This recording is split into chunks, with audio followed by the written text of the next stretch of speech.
오늘도 거룩한 주를 맞이해서 하나님께 예배드리는 성도 여러분들의 가정 자녀들, 건강사업 직장 위에 하나님의 놀라우신 은혜 평강 축복을 전하기를 주님의 이름으로 축원합니다. 오늘은 시편 8편 1절에서 9절 말씀을 통해서 사람이 무엇이기에 라는 제목으로 다 함께 은혜를 나누었으면 합니다.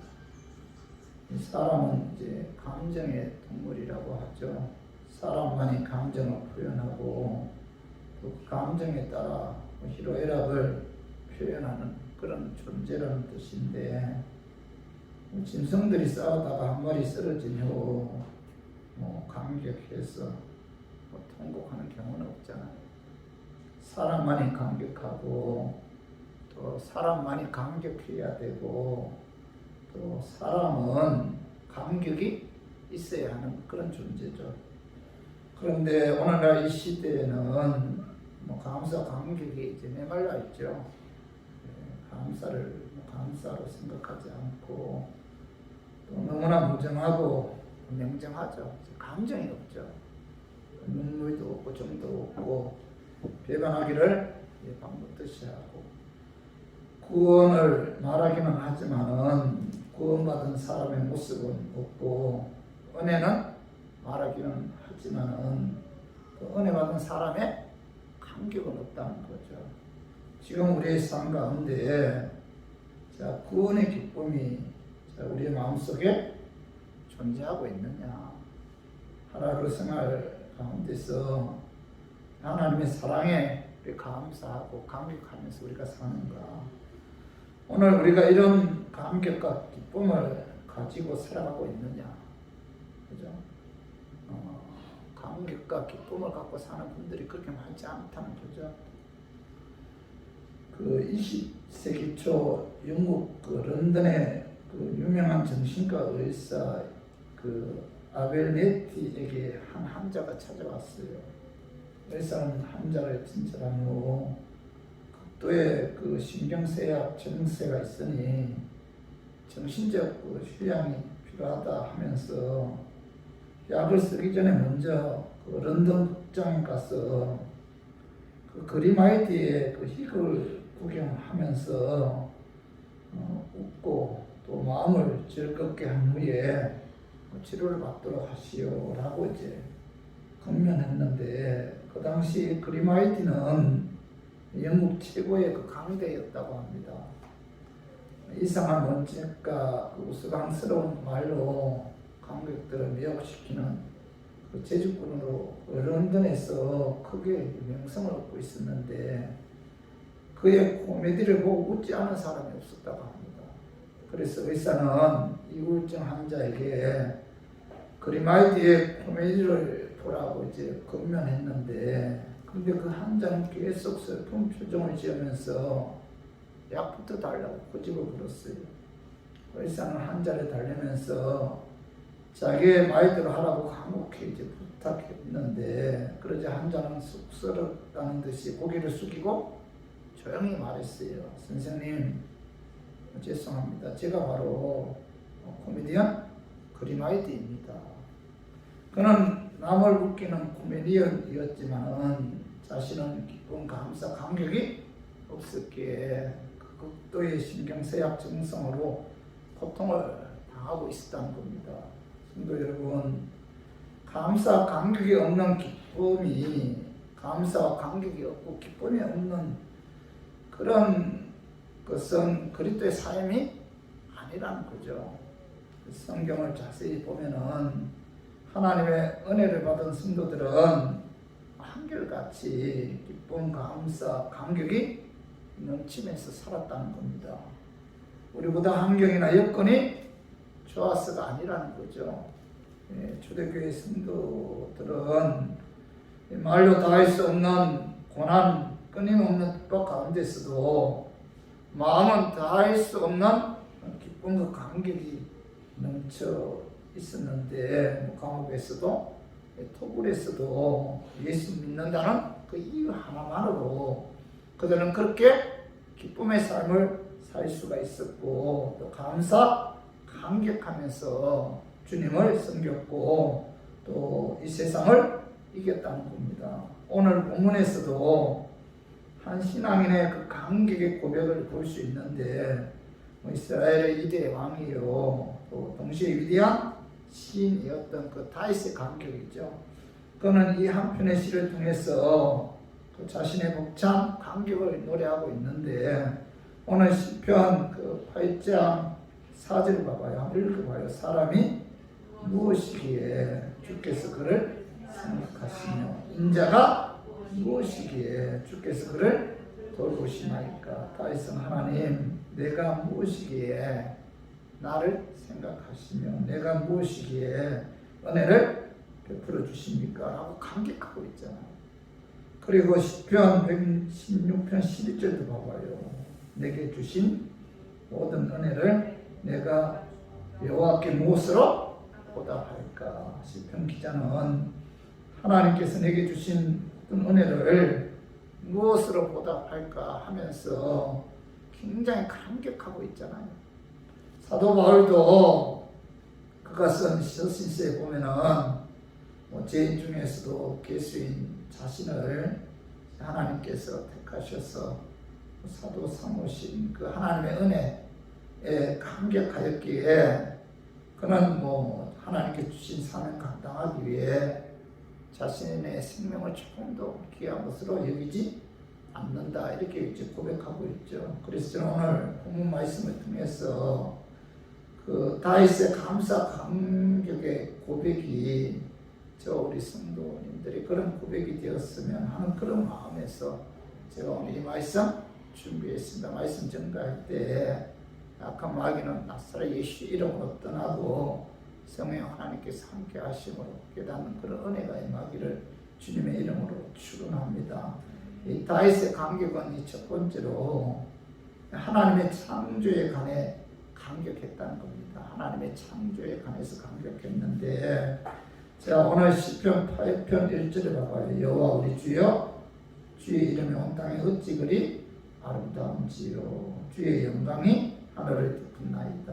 또 3절 봐봐요. 시편 8편 3절에 보면 주의 손가락으로 만드신 주의 하늘과 주께서 베풀어 두신 달과 별들을 내가 보니 이렇게 이제 다윗은 주의 손가락으로 만드신 주의 하늘과 주께서 베풀어 두신 달과 별들을 바라보면서 그 하나님의 그 창조하신 그 솜씨가 너무나 아름답다 하면서 감격하고 있잖아요.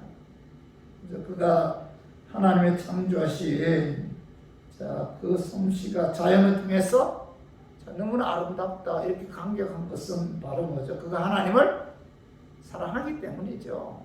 하나님을 사랑하기 때문에 이제 어느 구석을 가도 하나님의 영광과 하나님의 이름이 아름답다라고 이제 감격하고 있는 거죠. 어느 젊은 미술인의 그 전시장에서 어떤 사람이 그림을 이제 구경하면서 호평을 해요. 구성이 틀렸다. 명암 처리가 안 되었다. 주제 설정이 엉성하다. 유치하다. 이런 식으로 이 그림에 관해서 이제 호평을 넣다가 사라졌는데 잠시 후에 어떤 여인이 미술 그 전시관에 들어오더니 그림 한 점 한 점 앞에 서서 그림을 응시하면서 이제 감격의 눈물을 이제 흘리고 있었어요.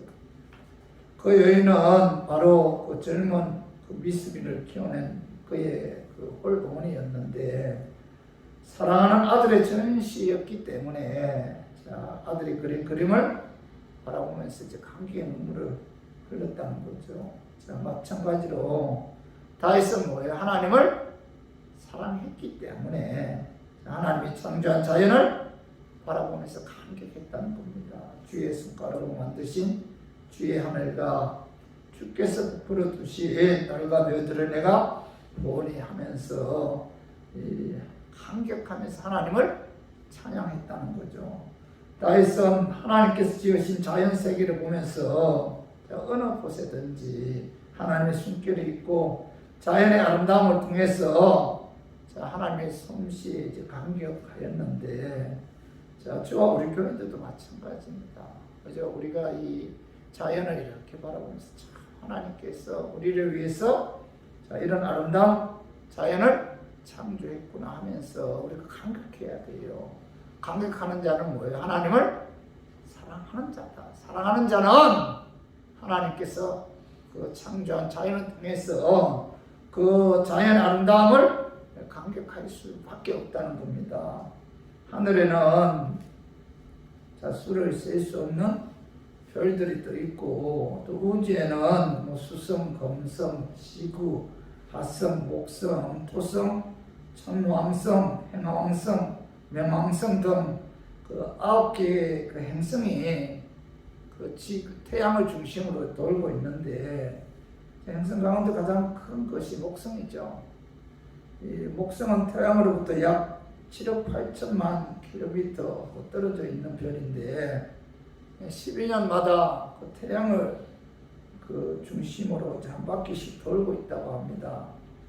천문학자들이 추측하기를 우주에는 2천억 개의 그 은하계가 있다고 해요. 2천억 개의 은하계가 있는데, 은하계에는 약 1,000억 개 내에서 1조억 개의 그 별로 구성되어 있다는 겁니다.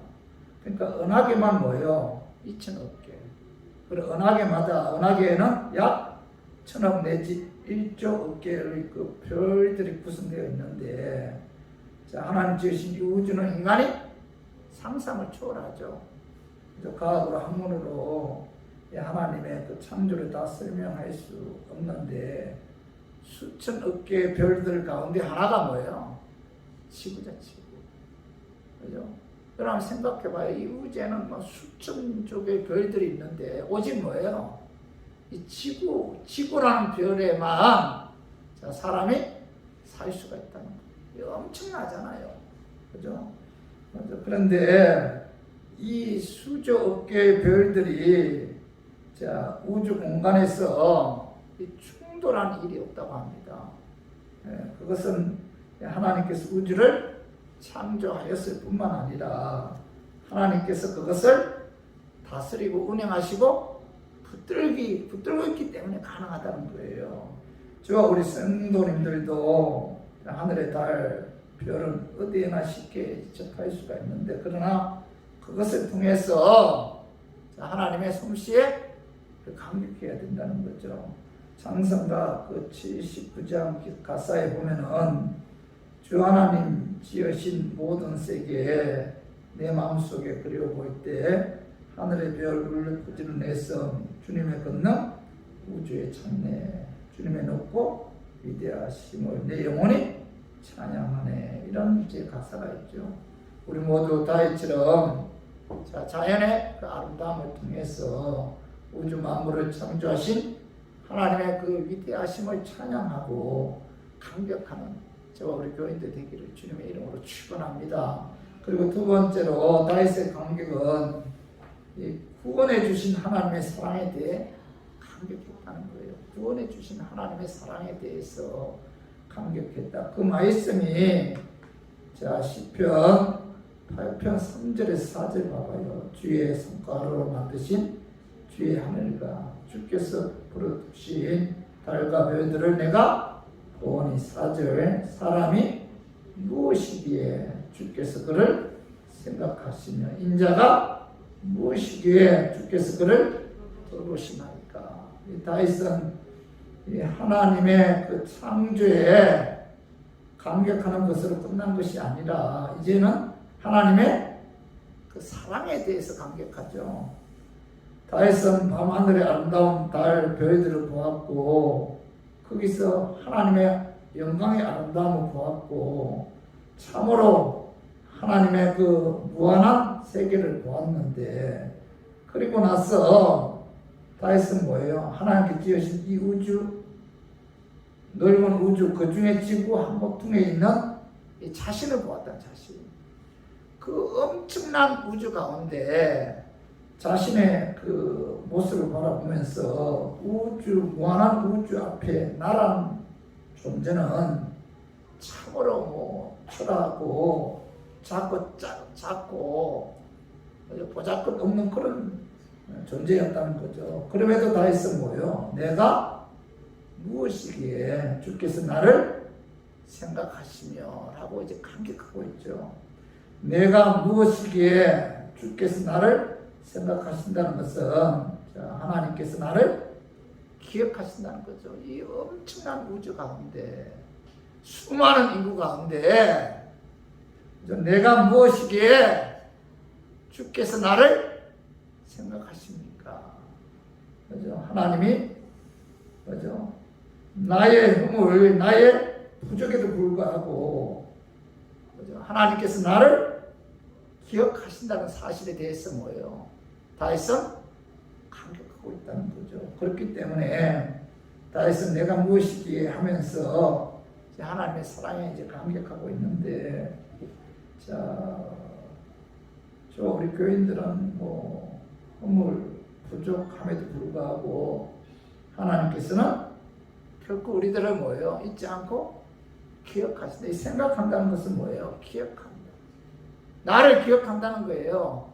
우주 만물을 창조하신 하나님께서 그 엄청난 우주 가운데 조그마한 보잘것없는 나를, 티끌만도 못한 나를 생각한다. 기억하고 있다는 거죠. 그죠? 이게 엄청난 감격이잖아요. 나란 존재가 하나님께로부터 기억되고 있다는 거예요. 하나님이 나를 뭐예요? 생각한다는 거예요. 나 같은 존재를, 허물과 죄악성인 나를 하나님이, 우주 만물을 창조하신 그 하나님이 나를 생각하고 있다는 거예요. 기억하고 있다는 거예요. 이게 엄청난 감격이잖아요. 그죠? 이사야 45장 15절에서 16절에 봐봐. 여인이 어찌 그 젖먹는 자식을 잊겠으며 자기 태에서 난 아들을 긍휼히 여기지 않겠느냐. 그들은 혹시 잊을지라도 나는 너를 잊지 아니할 것이라. 내가 너를 내 손바닥에 새겼고 너의 성벽이 항상 내 앞에 있나이다. 너를 내 손바닥에 새겼다. 이게 무슨 뜻이에요? 끝까지 놓치지 않는다는 거죠. 결코 뭐요? 잊지 않는다는 거잖아요. 하나님은 손바닥에 새기면서까지 나를 잊지 않고 놓치지 않는 것은, 이건 뭐예요? 하나님의 사랑 때문이잖아요. 결코 놓치지 않는다. 너를 내 손바닥에 새겼다는 것은 결코 뭐예요? 잊지 않는다. 결코 버리지 않는다. 그런 뜻이잖아요. 그죠? 나라는 존재는 하나님의 손바닥에 그 이름이 명백히 새겨진 그런 존재죠. 여러분 생각해봐요.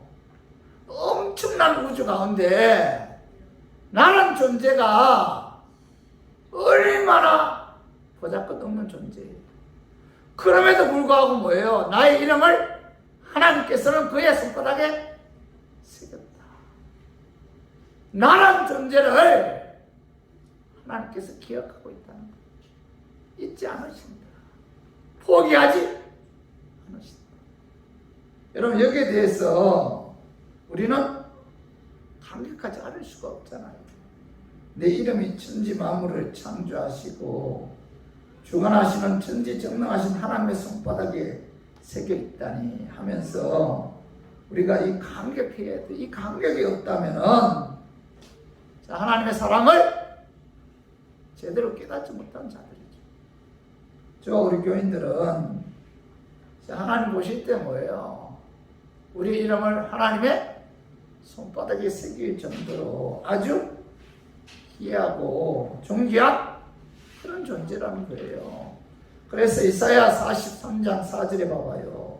내가 내 눈에 보배롭고 존귀하며 내가 너를 사랑하였은즉, 이렇게 말씀하고 있잖아요. 하나님은 나를 뭐예요? 보배롭게 여긴다. 존귀하게 여긴다. 존귀하게. 우주 만물을 창조하신 하나님이 나란 존재를 존귀하게 여기고 보배롭게 여긴다는 거죠. 우리가 감사하지 않을 수가 없잖아요. 그죠? 요한복음 15장 13절에 봐봐요. 사람이 친구를 위하여 자기 목숨을 버리면 이보다 더 큰 사랑이 없나니. 예수님께서는 우리의 죄를 사시기 위해 자신이 십자가에 죽기까지 우리를 뭐예요? 사랑하시는데 이것보다 더 큰 사랑은 없다. 이렇게 말씀하고 있죠. 그러므로 나라는 존재가 하나님 보실 때 결코 하찮은 존재가 아니다. 세상 사람들이 나를 어떻게 생각하든 하나님이 나를 보실 때는 결코 하찮은 존재가 아니라는 겁니다. 천하를 주고도 바꾸지 않는 보배로운 존재, 십자가에 죽기까지 사랑하는 존재가 바로 누구예요? 나라는 거예요. 그래서 우리가 나라는 존재, 내가 그런 존재라는 사실에 대해 우리 감격하지 않을 수가 없다는 겁니다. 그리고 다윗은 인자가 무엇이기에 주께서 나를 돌보시나이까 이렇게 감격하고 있잖아요. 하나님께서 이 엄청난 우주, 이 강렬한 우주에서 티끌만큼도 그죠? 그 아주 작은 나를 그죠? 보배롭게 여기고 존귀하게 여기고 손바닥에 새길 정도로 그죠? 나를 결코 놓지 않고 기억하신다, 생각하신다. 그죠? 여기에 다윗은 감격하였을 뿐만 아니라 또 하나 뭐예요? 인자가 무엇이기에 주께서 나를 돌보시나이까 이렇게 감격하고 있는데, 그 인자가 무엇이기에 주께서 나를 돌보신다는 것은 부모가 어린 자녀들을 돌보듯이 하나님께서는 우리를 돌봐 주신다 그런 뜻이죠. 다윗은 하나님께서 자신의 모든 허물과 부족에도 불구하고 하나님께서 사랑으로 돌봐 주신다는 사실에 대해서 뭐예요? 감격하고 있잖아요. 그렇기 때문에 다윗은 사람이 무엇이기에 인자가 무엇이기에 하면서 하나님의 사랑에 이제 감격하고 있는데, 성도 여러분, 하나님은 우리의 모든 허물과 부족에도 불구하고 하나님의 사랑으로 지금도 우리를 돌봐 주고 있다는 거예요. 우리의 인생을 책임져 주시고 이끌어 주신다는 거예요. 우리와 뭐에 함께 하신다는 거예요. 우리가 여기에 대해서 감격하지 않을 수가 없잖아요. 하나님이 나를 지켜주신다. 하나님이 나를 보호해주신다. 하나님이 나를 돌봐주신다. 자, 이사야 43장 1절도 한번 읽어봐. 여호와 너를 창조하신 여호와께서 지금 말씀하시느니라. 이스라엘아 너를 지으시니가 말씀하시느니라. 너는 두려워하지 말라. 내가 너를 구속하였고 내가 너를 지명하여 불렀나니 너는 내 것이다. 하나님께서는 너는 내가 지명하여 불렀다. 너는 뭐 내 소유다. 그러므로 내가 지켜주기 때문에 두려워하지 말라. 이렇게 말씀하고 있잖아요. 이사야 43장 2절도 한번 읽어봐요. 내가 불 가운데로 지날 때 내가 너와 함께 할 것이다. 강을 건널 때 물이 너를 침몰하지 못할 것이며 내가 불 가운데로 지날 때 타지도 아니할 것이요 불꽃이 너를 사르지도 못하리니. 자, 하나님께서는 하나님의 소유인 이스라엘 백성들이 홍해를 건너갈 때 침몰하지 못하도록 지켜주셨잖아요. 그죠? 사드락과 메삭과 아벳노고가 불 속에 들어갔을 때도 불꽃이 그들의 머리카락 하나 사르지 못하도록 지켜주시고 보호해 주셨잖아요. 그죠? 주신 이유가 뭐? 그들은 뭐 하나님의 소유이기 때문에 하나님의 소유. 하나님의 자녀이기 때문에 하나님께서 그들을 지켜주셨다는 겁니다. 마찬가지로 예수 그리스도의 십자가의 피로 하나님의 소유된 우리 교인들도 하나님께서 지켜주시고 보호해주신다는 겁니다. 하나님은 우리가 부족함에도 항상 잊지 않으시고 기억하시고 돌봐주신다는 거죠. 그렇기 때문에 다윗처럼 내가 무엇이기에 내가 무엇이기에 라는 말로 여러분 하나님의 사랑에 대해 여러분 감격해야 돼요. 어느 부부가 아이 없이 간단 아이를 데려다가 양육을 삼고 잘 키웠어요. 어느덧 그 아이가 여대생이 되어 남 부러울 것 없는 행복한 딸로 이제 부모님의 사랑을 받고 지냈는데, 그런데 어느 날 우연히 자기가 고아라는 사실과 부모가 친부모가 아님을 알게 되었어요. 큰 충격받고 이제 부모에게 반항하며 자기 자식도 아닌데 애지중지 길러준 것은 위선이라고 부검까지 하면서 이제 가출을 했습니다. 그러나 어머니는 사방에 수소문해서 딸의 거처를 알아냈고 찾아가 보니 딸은 없고 방 안은 물건들이 흩어져 있었어요. 남자 밖에 흩어져 있는 소지품을 보고 어머니는 마음이 너무나 괴로웠는데, 그런데 어머니는 괴로움을 삼키고 방을 깨끗이 청소한 다음 냉장고에 먹을 것을 가득 채워놓고 편지 한 장을 남긴 채 집으로 돌아왔는데, 저녁에 귀가한 딸은 방 구석구석에서 그 사랑의 손길을 느꼈어요. 아, 어머니가 다녀가셨구나. 그러나 이내 고개를 가로저으며 이제 부정했습니다. 다 필요 없어, 위선이야.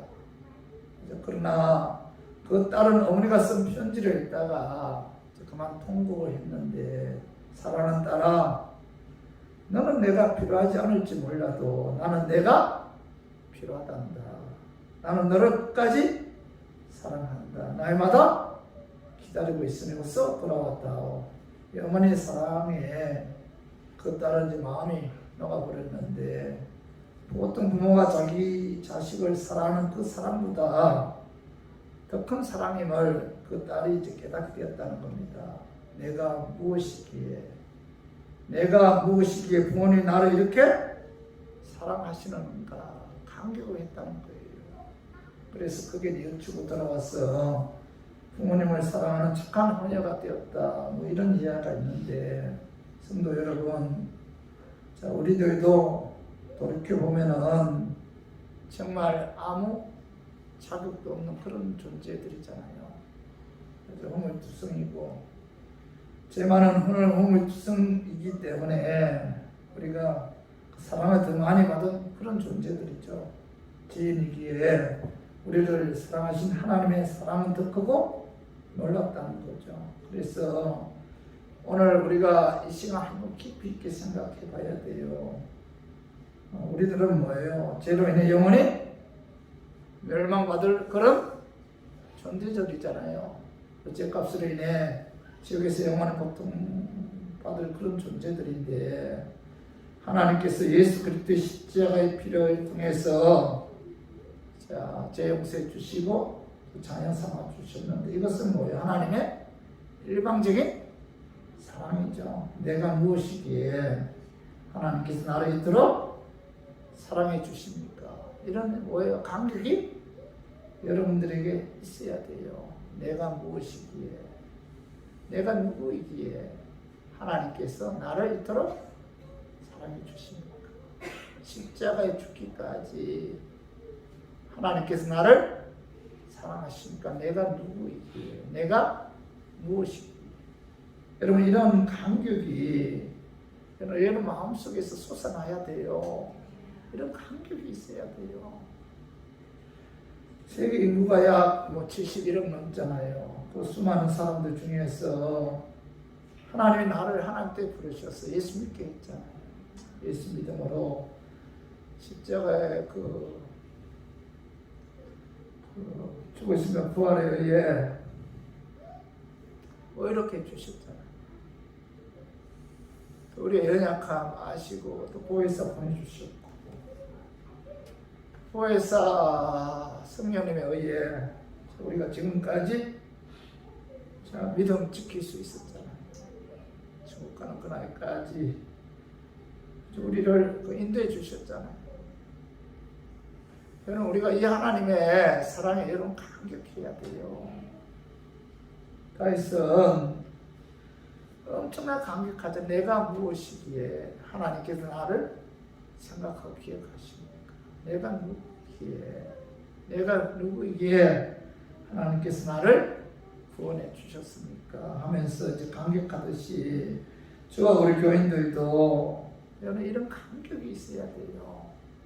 이런 구원해 주신 하나님의 사랑에 대한 감격이 있어야만이 우리 감격에 의해서 우리가 하나님께 충성할 수가 있고, 이 감격이 있을 때 하나님을 향한 사랑을 우리가 고백할 수 있는 것이지, 이 감격이 없으면은 주님을 향한 사랑도 충성도 감사도 이런 희미해진다는 거예요. 우리가 신앙생활하는 데 있어서 가장 중요한 것은 뭐예요? 내가 누구이기에, 내가 무엇이기에 하나님이 나를 이토록 사랑하십니까?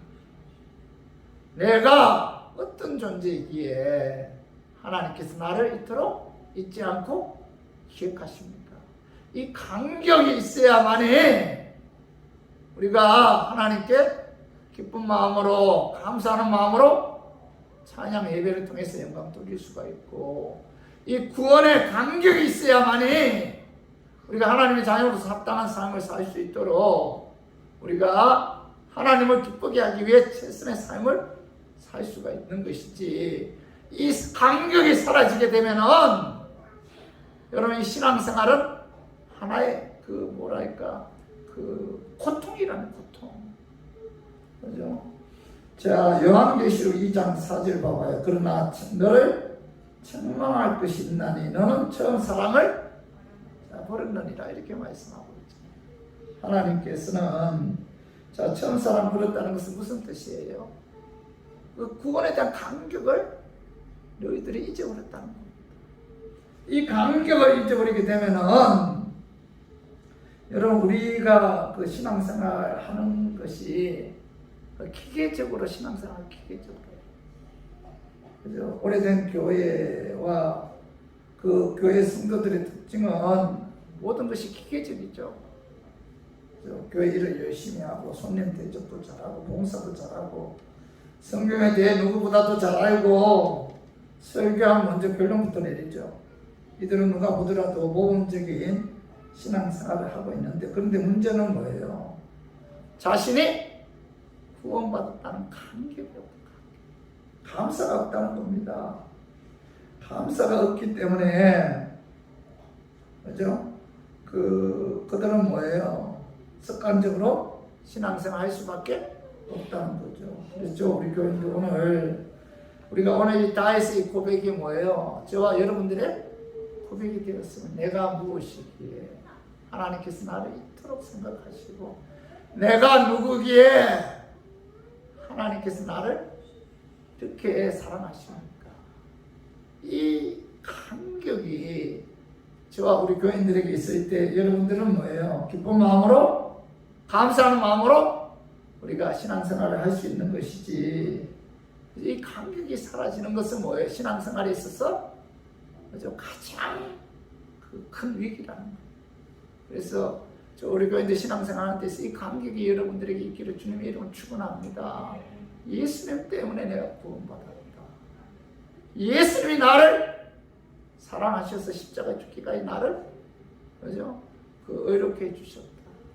이 감격이 여러분들에게 있으므로 우리 교인들은 이 감격에 감사해서 하나님의 말씀에 순종하고 주님의 몸된 교회 위에 헌신 충성 봉사하는 우리 교인들 되기를 주님의 이름으로 축원합니다. 그리고 세 번째로 다윗의 감격은 하나님께서 주신 복에 대해서 감격했어요. 하나님 주신 복. 오늘 봐봐, 시편 8편 5절 봐봐요. 그를 하나님보다 조금 못하게 하시고 영화와 존귀로 가는 씌우셨나니, 이렇게 말씀하고 있는데, 이 5절 상반절에 보면은 그를 하나님보다 조금 못하게 하시고, 하나님보다 조금 못하게 창조했다는 것은 하나님 다음으로 뜬가는 존재로 사람을 창조했다, 그런 뜻이죠. 다윗은 자신이 하나님 다음으로 뜬가는 존재로 창조했다는 사실을 깨닫고 이제 감격하고 있죠. 하나님께서는 인간을 하나님 다음으로 그죠? 어뜸이 가는 존재로 창조했는데, 자, 창세기 1장 27절 봐봐요. 하나님이 자기 형상 곧 하나님의 형상대로 사람을 창조하시되 남자와 여자를 창조하시고 이렇게 말씀하고, 하나님께서는 하나님보다 조금 못하게 자 인간을 창조하셨다. 하나님의 형상대로 창조했다는 거죠. 그죠? 그리고 형상대로 인간을 창조한 후에 자 모든 피조물을 다스리게 하셨잖아요. 그 말씀이 자 시편 8편 6절에서 8절 우리 한번 같이 한번 읽어봐요. 주의 손으로 만드신 것을 다스리게 하시고 만물을 그의 발 아래 두셨으니 곧 모든 소와 양과 들짐승이며 공중의 새와 바다의 물고기와 바닷길에 다니는 것입니다. 하나님께서는 하나님보다 조금 못한 인간 창조하신 후에 인간을 하여금 하나님의 손으로 만드신 모든 것을 다스리게 하시고 그 만물을 자 인간의 발 아래 두셨다 이렇게 말씀하고 있죠. 다윗은 하나님 사함으로 그 사람을 모든 동식물의 어떤 가는 존재로 창조하시고 모든 피조물을 다스리게 하신 하나님께 감격하고 있죠. 그리고 5절 3번을 보면은 자 영화와 존귀로 간을 씌우셨나이다 이렇게 고백하고 있는데, 다윗은 하나님 다음으로 사람을 어떤 가는 존재로 창조하시고 영화와 존귀로 간을 씌워주신 것에 대해 이제 감격하고 있는데, 다윗은 원래 그 베들레헴에서 양을 치는 그런 목동이었잖아요. 그죠? 그 베들레헴 언덕과 들녘을 뛰어다니면서 피리 불고 수금 타며 노래하고 양을 치던 다윗에게 어느 날 하나님께서 사무엘 선지자를 시켜 그 양을 치던 목동 다윗을 이스라엘의 왕으로 세우셨는데, 자 목동의 왕이 된다는 것은 뭐 상상할 수도 없잖아요. 그러나 이 일은 그 8년 후에 다윗이 이스라엘의 왕이 되죠. 그래서 다윗의 머리에 영광과 존귀의 왕관이 씌워졌고 통치권과 이제 국위가 주어졌는데, 그래서 다윗은 뭐예요?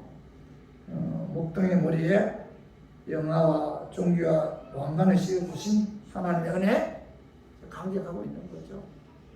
그래서 저와 우리 교회들도 우리가 예수 믿음으로 지금까지 이렇게 신앙생활 할 수 있었던 것도 기적이지만은, 그죠? 저는 요즘 그런 생각을 많이 해요. 내가 지금까지 살아온 것도 뭐예요? 기적이죠. 우리 교회가 지금까지 존재한 것도 뭐예요? 기적이죠. 재정적으로 그렇게 어려운 일 당하지 않게 한 것도 뭐예요? 이것도 뭐예요? 하나님의 기적. 저는 기적이라고 봐요. 다음 주에 이제 재정 보고하는데, 큰 어려움 없이 올 한 해도 이렇게 하나님께서 이렇게 재정 축복 주셔서 교회 운영하는데 부족함이 없도록 해주신 거, 이게 기적이다. 이게 기적이다. 저는 그렇게 생각해요. 이 교회가 존재한 것도 기적. 이 모든 것이 다 뭐예요? 하나님의 은혜죠, 은혜. 감격하지 않을 수가 없는 거예요. 내가 예수 믿는 것도 뭐예요? 이것보다 더 큰 기적이 있어요? 없잖아요. 얼마나 우리가 감격하지 않을 수가 없잖아요. 얼마나 감사해요. 그죠? 그 1801년도에 비엔나에서 대자 그 청지 창조가 연주되었는데, 그것에 물론 작곡자 하이든도 참석을 했습니다. 그러나 그 당시 그는 몹시 넓고 병약해서 자기 의자를 잡아당길 힘조차도 없었다고 해요. 연주가 끝난 다음 감격한 청중들은 기립해서 하이든에게 갈채를 보내고 한화했는데, 그때 하이든은 그 자신에게 쏟아지는 그 갈채를 감당할 수 없다는 자세로 혼신을 다해 일어서면서 큰 소리를 외쳤어요. 아닙니다, 아닙니다. 이 작품은 내가 한 것이 아닙니다. 위에 계신 하나님께로부터 온 것입니다. 오직 하나님의 은혜로 된 것이지 내 작품이 아닙니다. 이 외침은 마지막으로 하이든 그의 생애를 마감했는데 그것은 내 것이 아닙니다. 오직 하나님의 은혜입니다. 라는 말이 결국 하이든의 그 마지막 말이 되었다고 합니다. 바로 여기에 뭐예요? 감사가 있고 감격이 있고 기쁨이 있는 거죠. 그래서 우리 교인들도 하나님의 은혜로 사는 사람들이잖아요. 하나님의 은혜로 말미암아 예수 믿어서 구원받은 하나님의 자녀가 되었고, 영원한 천국을 하나님께서 은혜로 우리에게 주셨고, 지금까지 믿음으로 산 것도 하나님의 은혜고, 지금까지 보호해 주시고 지켜주신 것도 하나님의 은혜고, 지금까지 건강하게 살아온 것도 하나님의 은혜죠. 가정 주시고 자연 주시고 사업 직장 주시고 일용한 양식 주신 것도 뭐예요? 하나님의 은혜죠. 환난 많고 사고 많고 어려움 많은 이 세상에서 큰 사고 없이 2021년도를 지내게 된 것도 뭐죠? 하나님의 은혜죠. 우리는 하나님의 은혜로 말미암아 살아왔고 앞으로도 뭐예요? 하나님의 은혜로 말미암아 살아갈 수밖에 없는 그런 존재죠. 내게 줄 모든 것이 하나님의 은혜를 깨닫는 자만이 나를 향한 이 엄청난 하나님의 사랑, 그 하나님의 큰 은혜에 감격할 수가 있다는 겁니다. 그래서 우리 교인들, 내게 주신 모든 것이 하나님의 은혜임을 깨닫고 여러분 뭐예요? 감격해야 돼요. 감사해야 됩니다. 우리 모두 내게 주어진 모든 것이 하나님의 은혜임을 깨닫고 은혜 주신 하나님께 항상 감격하는 우리 교인들이 되기를 주님의 이름으로 축원합니다. 우리 말씀 정리해요. 다윗의 감격은 뭐예요? 첫 번째 뭐예요? 하나님의 창조에 관해 감격이 창조. 이 자연을 바라보면서 그죠?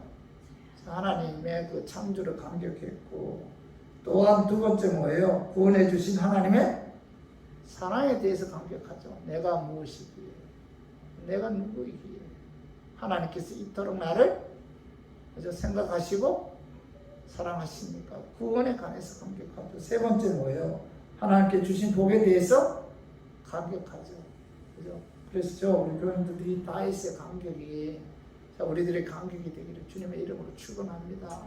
하나님의 감격이 있어야 돼요. 그래야만이 어떤 어려움 가운데서도 우리가 하나님께 감사하면서 믿음 지킬 수 있다는 사실을 깨닫고, 우리 모두 내게 주어진 모든 것이 하나님의 은혜임을 깨닫고 감사 감격하는 우리 교인들 되기를 주님의 이름으로 축원합니다.